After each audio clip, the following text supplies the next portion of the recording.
I was incredibly fortunate to sit down and pick the brain of the godfather of coaching, Myles Downey. When we think of coaching, we can't help but think of him. And some of the research, the work, the essays, and the books that he's written on coaching have been groundbreaking and are used today when it comes to discussing coaching in the modern world. He's worked with the England rugby team, the New Zealand rugby team coaches, as well as various other different organisations looking to put coaching at the forefront of their managers' conversations. He's also written some fantastic books along the way, including Effective Coaching and Effective Modern Coaching as well, and I fully recommend that you read those. We sat down for 40 minutes to talk about all things coaching. I really hope you enjoy it. I'm really excited about picking your brain. Look, a really good place to start is around the definition of coaching, right? We know that coaching is incredibly powerful. It's almost become a bit of a buzzword in businesses now, which is, oh, we need to coach. And I think sometimes organizations find it really difficult to even define what coaching is. Or in some instances, they conflate several topics of coaching, development, training, when really what we're talking about here specifically is coaching. So it'd be good to get straight from the horse's mouth. When you're talking about coaching, what exactly is it that you mean? Okay, I can't start exactly there, unfortunately, because I have to go a bit wider and back in time a little bit. The word actually, coaching, comes from the same word as a coach in the transport vehicle. And it comes from a Hungarian town, Koch, where the first coaches were built. That was where that word came from. The word came from the town. And a coach is a vehicle that takes a person from one place to another. So in a very simple sense, coaching is about taking somebody from where they are to where they want to be.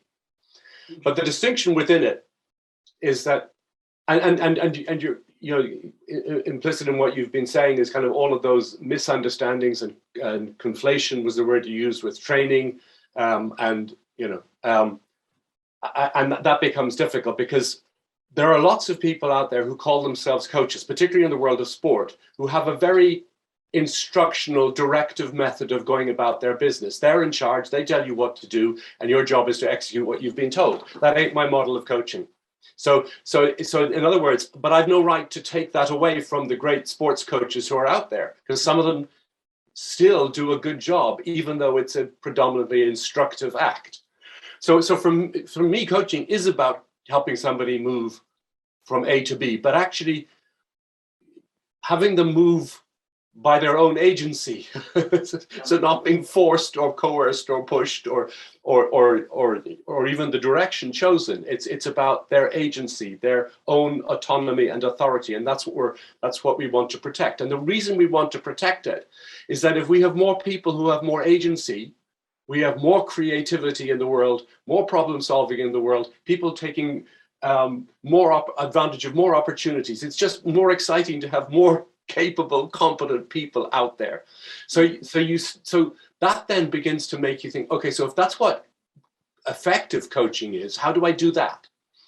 And you can only do that through a process of helping that person become clearer, helping them raise their awareness so they make better choices than they would have done anyway.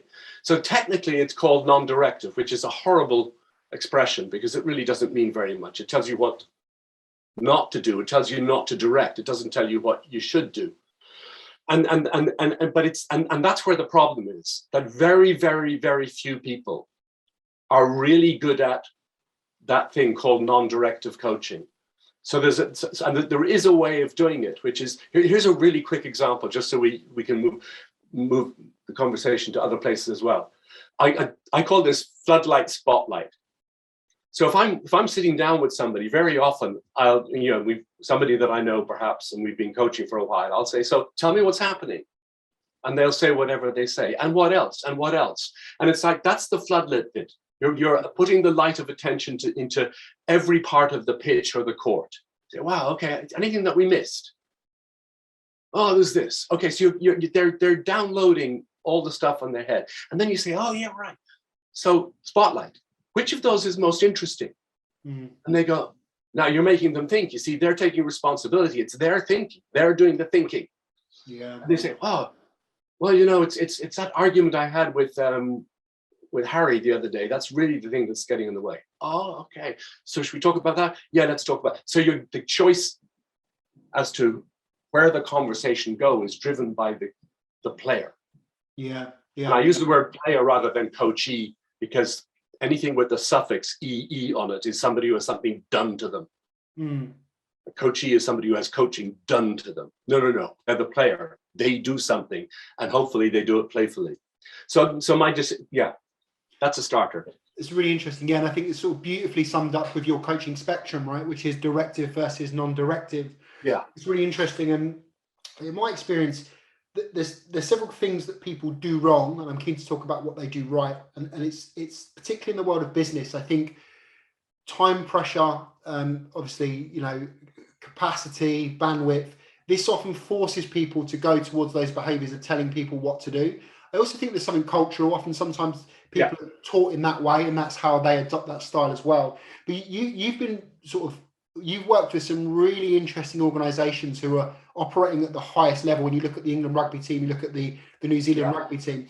But what are these organizations doing to make sure that they are getting their coaches doing the right behaviors, creating the time and space for proper coaching, non-directive coaching taking place as well? What are they doing? What are the hallmarks of those organizations?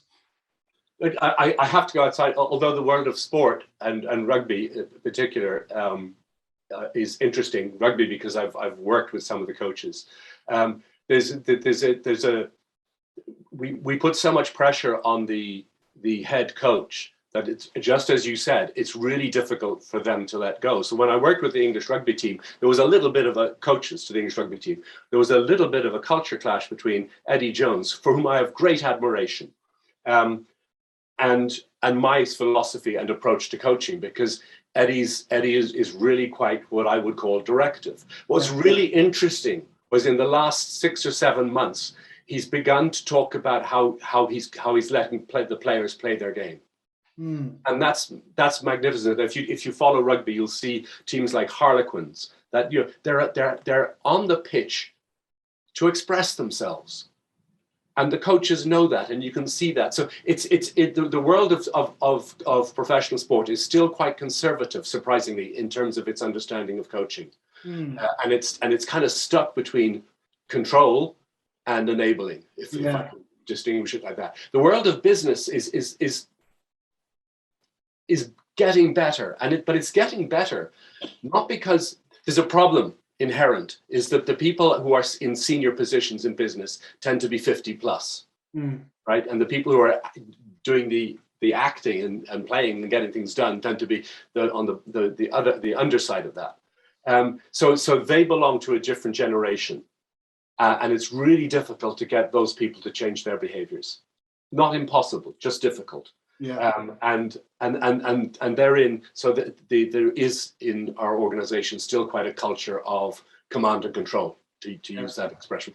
But it's changing, and it's changing. It started changing before the millennials, but the millennials were kind of an inflection point where their desire to be able to do things in their own way, to look for work that has meaning, all of that good stuff, actually has begun to change the culture. One thing. Second thing is the speed and interconnectedness of business means that the chain of command doesn't work anymore, because by the time the decision has gone up the chain and then down the chain, it's too late, it's dead. So that's changing it. And very closely related to that is the fact that so many people now see themselves in a more entrepreneurial way. Means that there's more space for coaching type conversations where people can take responsibility, express themselves, agency, autonomy become important. So it is changing slowly. No, I've definitely noticed it as well. Like, I think about early parts of my career, and as an example, like the statistics around it are staggering, right? Like training's a really good example where people see training as being this silver bullet. Where only about 22% of training is retained. But when you add coaching into the mix, that jumps up to 88%, right? So I've definitely seen a shift, particularly in the role of the manager, right? Like, if you look back historically, the manager's role was to basically build a team, inspire a team, achieve the target, report back on the team. Whereas now the manager is almost working as like a local coach more so than anything else. The amount of time that they're investing in coaching their reps, because businesses see it as being a really important function in driving development and performance at the same time. It leads on to a really interesting question, right? Because you mentioned a little bit there about the next generation, because of the kind of leadership within organizations now is 50 plus, and the people that are actually delivering the work and are in the field are younger. How much does generation have an effect on coaching? How different does it make the coaching conversation and the things that you coach on?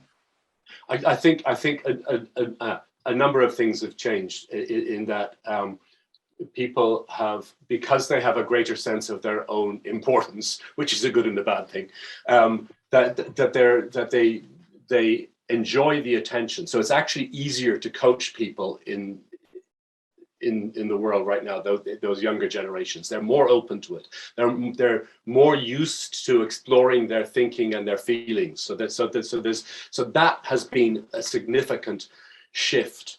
Though I think there's what we haven't really seen enough evidence for is what happens when those people who were kind of, enjoying working in the local coffee shop and kind of, or wherever it was that they felt most comfortable and having that autonomy, is what happens when they get into positions of power. Will they start acting like their forebears? I had a unique experience a few years ago going into I was in Dubai. And I was having lunch with some people, trying to get to know the culture of this particular company. And one of the people at the table, a young woman, said to me, said it's appalling. Said, I come into work and it's almost like abuse from my manager, and described it, and it really didn't seem comfortable. 6 months later, I was back in the same place talking to the same people, and she looked at me and she'd start to speak, and then she just went white, because she'd been given a promotion.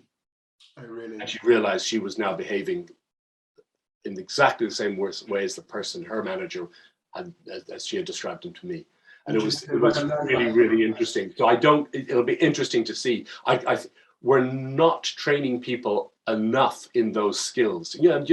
There's a statistic that we've found recently, which was that when people are given their first job role that involves managing other people, 71% of people in the UK don't get trained at that point. It's insane. What? It's like sending a teacher into a classroom without going through teacher training college. Yeah, it's crazy. It's crazy. We recognise it all the time, and it's interesting that the person who often ends up in that management role is the most competent in their previous job, actually not competent in the skills of being a manager. So we see it in sales all the time. We say, you're great at selling. The next logical thing to you to do is put you in charge of people. It's like, you're a great plumber. We're now going to turn you into a carpenter, right? It makes no sense at all. Yeah. It's interesting. Yeah. I mean, we're talking about the competency of a manager, and I think that coaching is becoming a tool in their tool belt that's becoming more and more important. And again, I think organizations are noticing that, which is really important. One of the things I find, which is really fascinating, is when you first start training people on how to coach, right? And there's something really interesting happens in the coach, particularly for the first few times they do it. Well, number one, they're actually pretty shit at it, which is fine because it's the first time they've done it, right? Which is pretty natural. Yeah. But I also think that they believe that there is an assumption that they need to have all the answers. Which is staggering in itself, right? And lastly, I think that they're constantly battling the directive kind of coaching, where they're like, they're telling people what to do versus the non-directive. So what do you do in your practice, and when you're working with these cohorts of coaches, to basically make them feel more comfortable being a coach, but also to expedite that process of getting them actually just doing coaching? Because it's hard, it's laborious, and it's difficult, but getting them to do it is the hard part. So there are two parts to the answer. One of which is people need to understand where coaching fits within the role of that person who's the team leader. And if you don't understand that, then you're being asked to coach, and people, never give that person the title team coach. It's as stupid as giving them the title team manager, because that's not what the whole job is about. They end up thinking that they have to coach, and that means listening to their people and letting their people loose and with their own thoughts and making their own choices. No, that's not what it means. Some of that, but it doesn't only mean that. So managers, team leaders, whatever, are fearful of losing that control. Yeah. Quite rightly, because they're held responsibility for the result of the people in their team. So if you're going to move from a command and control to an align and enable culture. And I've got a book coming out on this in June. A colleague helped me write it, Ian Harrison, and it's called The Enabling Manager, and it's about this. So what we're saying is that you need to lead, you need to manage, and you need to coach. Mm. And if you think that lead is about why somebody is doing something, it's about setting the context, the company's mission, goals, whatever else. The manage piece is about what the person does. So it's about the goals within their role and the tasks and whatever else, the standards. And then the coaching is about how. So you've got why, what, and how. And it's only in the coaching piece. No, I was going to say something that is in fact wrong. But the coaching piece is one of three. Mm. And that's when people begin to understand that, then they realize that in the management piece, that's when I hold people to account. Yeah. So now I've got appropriate power or control more. And that's where the alignment. So I've got alignment. And then the enable is the coaching piece. It's really and that becomes really, so that's really fundamental, that people lead, manage, coach, three verbs: lead, manage, coach, bang, bang, bang. And that's the heart of the role. One of the ways of getting people into that space where they can actually are willing to do the coaching is you've got to get them to a point where they feel confident enough to do it, because they're changing the behavior in front of people whom they know. That's a tough call. Because if you get it wrong, you can look stupid and all of those social things. So one of the things that I will do with people is I'll take them into an environment in which they have no expertise, and often that's a tennis court or a golf driving range. Yeah, and it's just huge fun. So I have people within 2 hours of being on the court with me, a group of say 12, people who are team leaders or leaders in organizations. And within 2 hours, they are giving coaching lessons in tennis. And the beauty is that because they don't know, they can't tell. Brilliant. So what they've got to do is work out, or not work out, because we give them a model so they know what to do.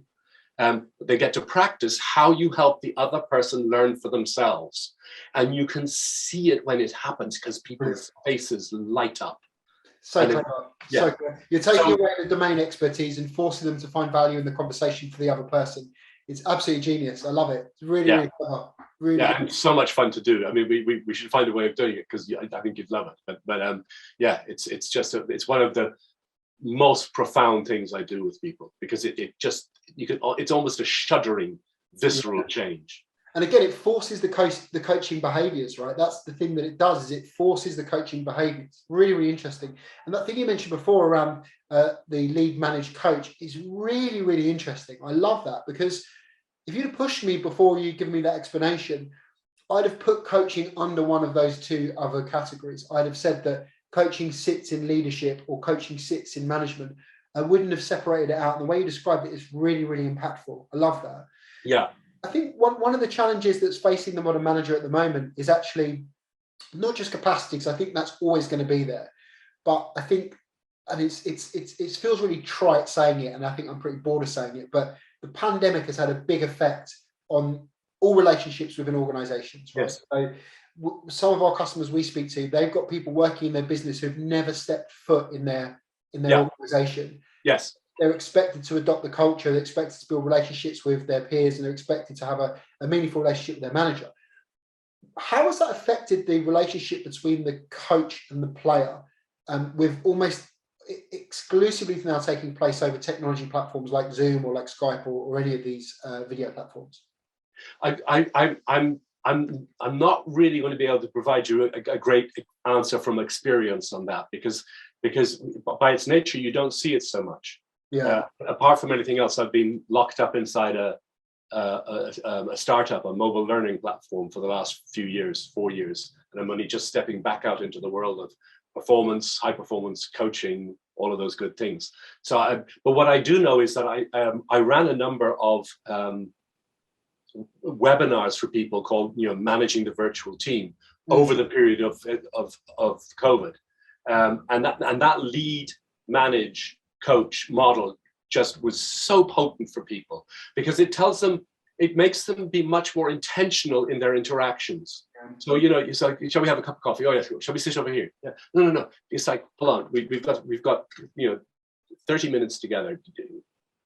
You know, and you get very quickly intentional about what you're trying to do. Is this a lead conversation, a managed conversation, or a coach conversation? And so it's kind of, the advantage is that it's highlighted the interaction in a way that it hadn't before, because those things happened when you were bumping into people in the corridor, or a thought occurs to you and you turn around to somebody in the next desk and you say whatever needs to be said. When it's encapsulated in a meeting booked in your diary for 9:30, it becomes a different kind of thing. So not a great answer to your question, but what it has told me is that actually being more intentional, understanding the distinctions between lead, manage, and coach, and actually having the meetings. What kills me is that, you know, is the number of people that I start working with, very senior people, and I say, so what kind of rota do you have for meeting with your people? And then they look at me. It's like, so hold on, how do you stay aligned? Yeah. No, and it's just shocking that people don't attend to those meetings and have, you know, whether they're weekly, fortnightly, or monthly, or whatever it is, as long as they're happy, that you have the opportunity to stay aligned, and that within that space, that meeting, you also do the enabling piece, the coaching piece. So they're going out there with energy and excitement and clarity. Yeah, it's amazing. I mean, I always actually bring it back to a sports analogy where you're asking a footballer or a rugby player to basically just turn up on the day and perform at a match. But you're not actually giving them any coaching or support in between. I mean, it is pretty crazy when you look at it through that lens. Yes. It was interesting though, right? Because I think you raise a good point, but I'm keen to get your perspective on it, is that having those diarised coaching meetings are really important. They're important for consistency. They're important for actually closing the loop on any competency or strategy that you're working on. But I'm amazed at how many organizations miss a trick with basically at-desk coaching or informal coaching as well. They don't use those conversations day to day, and even peer-to-peer conversations. Use those as coaching opportunities. What can an organization do to foster that, to make sure that coaching is actually becoming a language in their business and not just a moment that happens between manager and rep?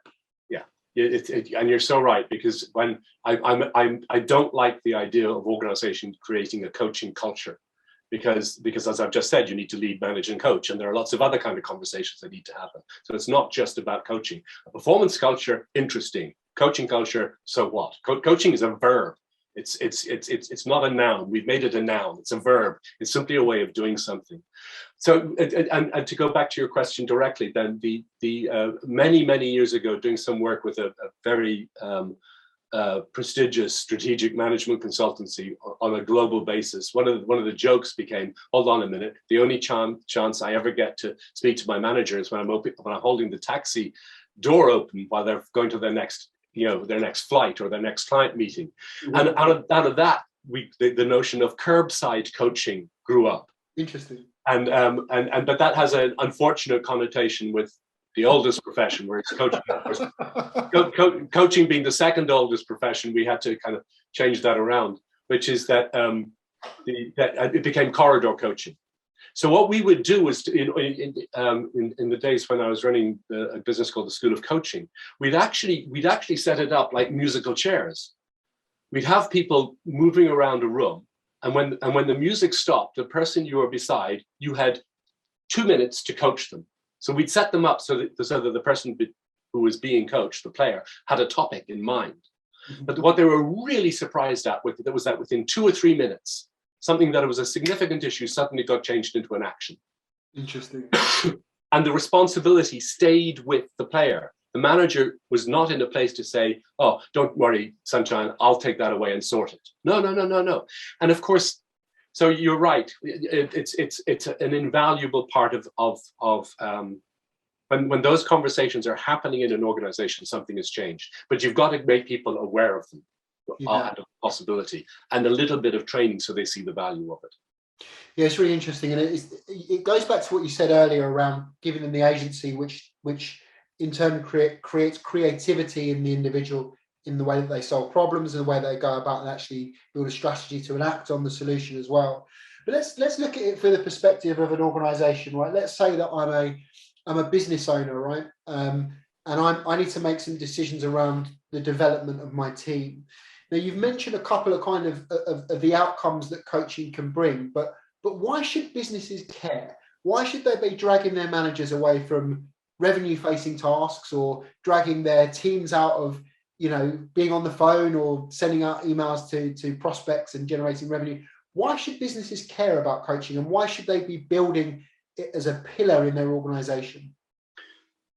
It's a great question, because I think it's very easy to just kind of, for people like me, to make the assumption that it's obvious. You know, well, of course they have to, you know, and actually not go through the rationale, because, you know, there are plenty of you know, there are lots of organizations out there that are really transactional, and it really is just about, you know, the employee, the team member's job, that they know how to do it, and they can get on with it, and they don't need much support, because it's a very simple process potentially. So you know, they're just not going to need that kind of attention.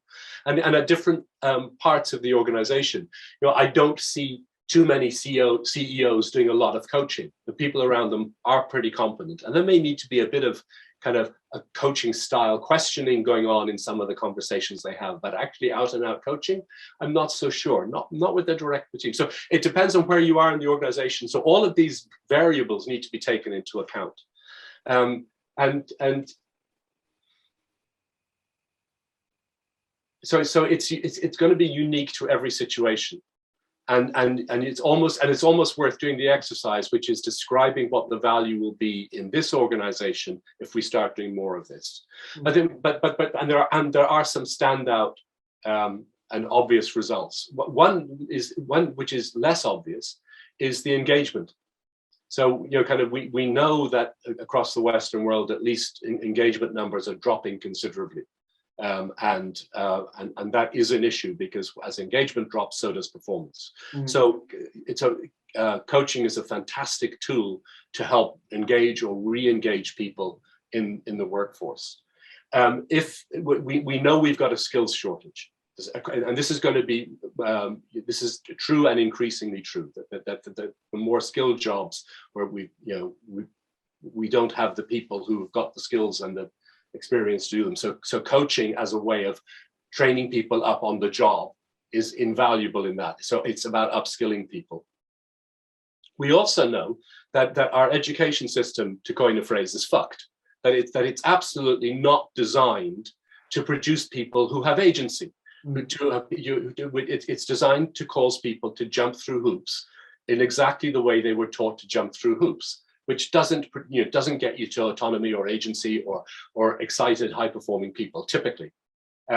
So we're working against that. So the other place where coaching comes in is helping people find their way in the world of work, and finding out how to be successful in the world of work. Now, we can either just throw them in and let them sink or swim, which is what happens, or we can do something to make sure that they learn quickly, they engage quickly, and they become productive rather than compliant members of the team. So I think I'd look to those three in particular. And then above all of those, it's a performance issue. Yeah.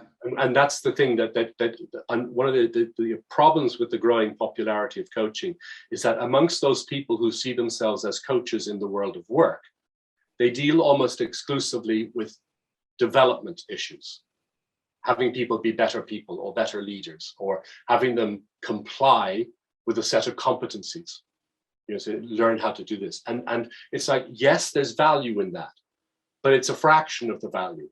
The real value comes from coaching that's focused on performance. Interesting, yeah. And I guess the point 3 you made before around the education system not being set up to create agencies is something that's really resonated with me in terms of dealing with the latest group of even university graduates. Yeah. About 10 years ago when I was coaching university graduates, they were made of different stuff to the graduates that are leaving the education system now. Gosh. Not just in terms of competency, but actually in terms of mindset around performance, mindset around, in some cases, expectation, and mindset around actually like minimum standards.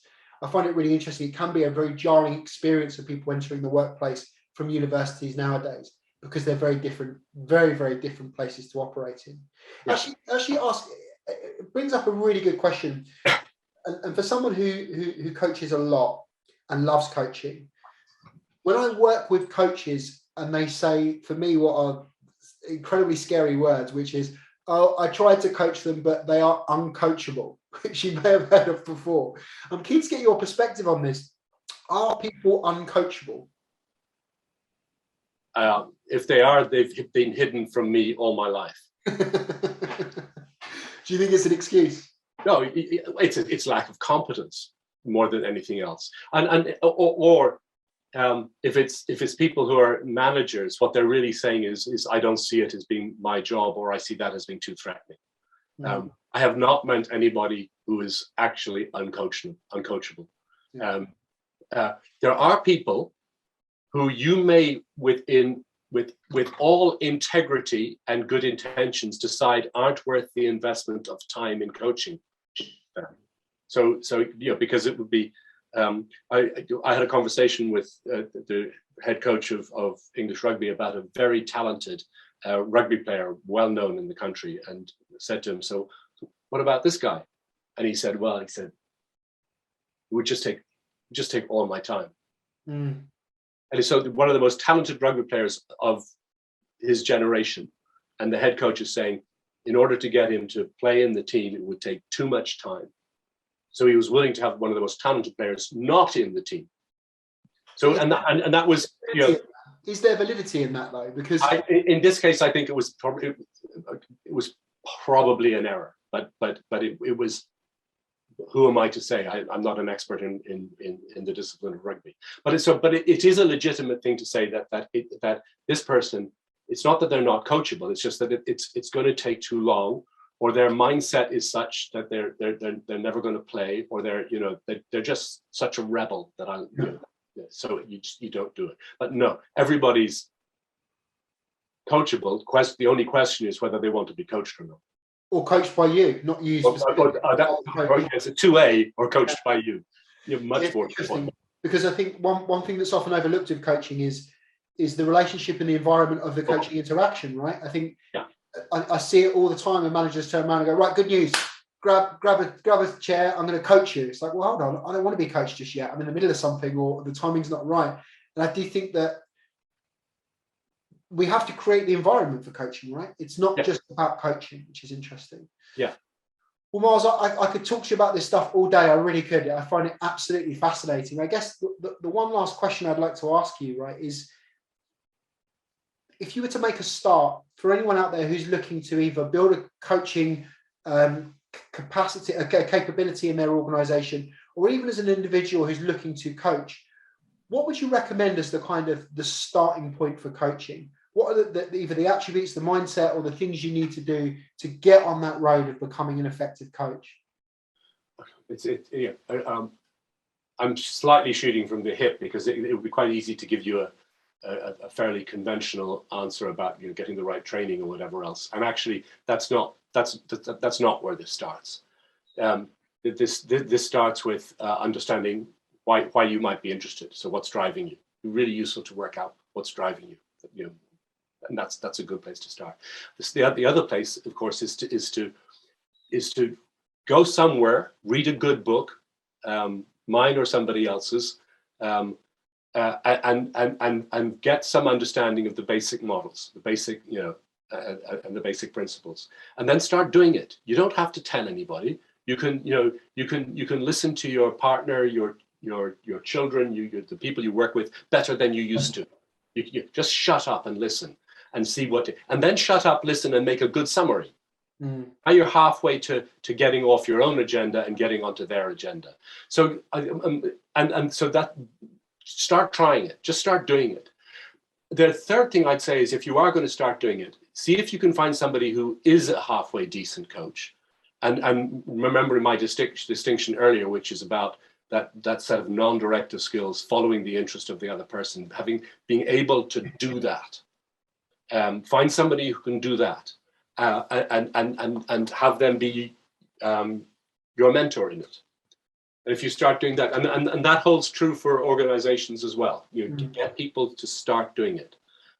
Just even small little things, just nudge them into doing small and new things. and it begins to change. Fantastic, really good advice. I guess lastly, it'd be good to learn the new book that you've got coming out. What's its title? When's it available? Where can we get it? End of June, available end of June, published by Lid, who've published my last two books. It's called The Enabling Manager. The theme, if you like, is lead, manage, coach. It's about moving from a culture of command and control to one that's about align and enable. And it really tries to solve some of the problems we've spoken about here, about why command and control exists, and why and you know, that idea of align and enable. It actually it occurred to me in the autodidactic way in which I work. But then I went outside to find, you know, what are organizations that really have to get the best from their people, and what do they do? And I ended up looking at the military, particularly with kind of, you know, mission command from the US military, but also in the world of entrepreneurs and startups. They're beginning to understand, because, you know, the guys and girls who are leading startups, right, you know, the successful ones, there's some evidence that one, they are male, two, they're on their third startup, and three, they're somewhere between the ages of 30 and 50. That's kind of, you know, so I think the average age is something like 40 to 45. Boom. Right. And what's interesting is they've done it. So they've learned some stuff about how to do it. And what's interesting about that is that both organizations have solved a problem, which is, how do you empower somebody without losing control? And that's the heart of Align and Enable.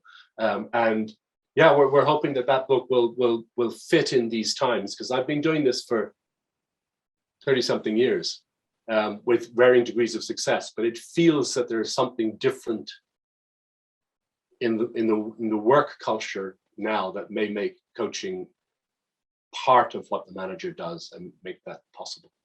I'm very excited about the book. I can't wait to get my hands on it as well. And lastly, I just want to thank you for giving up your time and talking to me about these topics. It's great to get your expertise and your passion around this. So thank you so much. It's a real pleasure. Can I say one last thing? Yeah, please do. Knowing that you call your organization flow states, and knowing the importance of being in flow as a salesperson and as a coach. I mean, when I'm coaching, I see my primary job as being to what Tim Galway, the author of the Inner Game series of books, would call self-2, another way of saying flow. My first job is to be in self-2 as a coach. My second job is to get my client into self-2. When I'm in self-2 in flow, I'll do my best coaching. When they're in self-2 in flow, they will do their best thinking.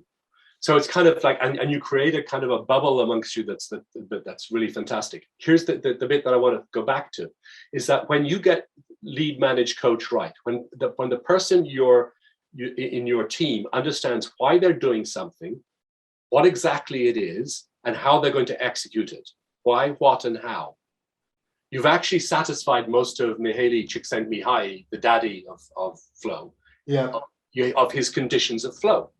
It's quite extraordinary. Because if you take any of those away, you generate confusion. If people don't know why they're doing a job, don't know what the job is, and don't know how they're going to execute it, they're going to fail. That's super interesting. So you're creating the conducive condition for flow. I'm closer to a flow state than if you take all those things away. Fantastic. That's so interesting. That's really interesting. Yeah, absolutely. And people where there's a performance element in their job, that's really important, like sales. Yeah, exactly right. And like flow, right? That's the whole point. Yeah. That's amazing. That's amazing. Well, again, thank you so much. I really appreciate it. It's been really enjoyable talking to you. Pleasure. And I encourage anyone to go out and read any of Myles' books, because they're all fantastic, and we particularly look forward to the next one. Thank you so much. It's been a pleasure.